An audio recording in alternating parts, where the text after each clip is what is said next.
गायक नेहा सिंह राठौर एसडीएम ज्योति मौर्य का एक एक सच्चाई रखा आप लोगों के बीच। जी हाँ दोस्तों, इस वीडियो में आज हम साफ तौर पे आप लोगों को बता देंगे। नेहा सिंह राठौर चुनौती भी दिया है। ज्योति मौर्य एसडीएम के पक्ष से बोला है कि ना मर्दों के लिए ये सब हाल है। ज्योति मौर्य कुछ गलत नहीं किया है आलोक मौर्य के साथ। जी हाँ दोस्तों, इसी मुद्दा पे आज हम बात करेंगे, तो वीडियो को पूरा देखिएगा और स्किप नहीं कीजिएगा। तो लाइक सब्सक्राइब जरूर कीजिएगा दोस्तों। तो चलिए वीडियो को विस्तार से स्टार्ट करते हैं बिना टाइम गंवाए।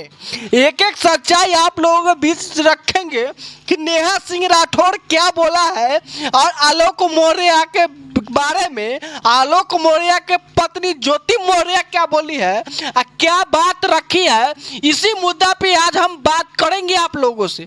तो जैसे कि आप लोगों को पता होगा कि आजकल बहुत ज़्यादा ट्रेंड कर रहा है इस बात को लेकर कि ये नेहा सिंह राठौर एक बात का राज खोला है कि ना मर्दों रहने के कारण ये सब हाल है और एक औरत ने इतना कुछ कर दिया तो बहुत बड़ा बात हो गया।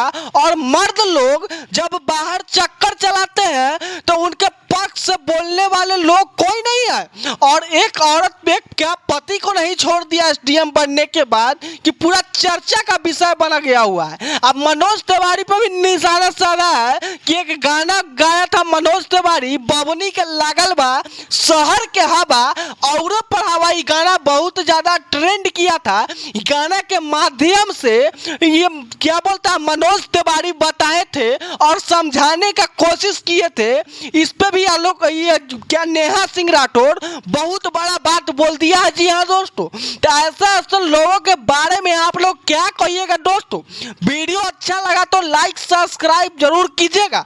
बाकी आप किसका सपोर्ट करते हैं, आलोक मौर्य या ज्योति मौर्य को। ज्योति मौर्य तो आज आलोक मौर्य को देखा दे करके और कहीं और गुल खिला रही है। ऐसे ऐसे लोगों के बारे में आप लोग क्या सोचते हैं दोस्तों। तो आप अपने पत्नी को पढ़ाने से पहले हो जाए सावधान।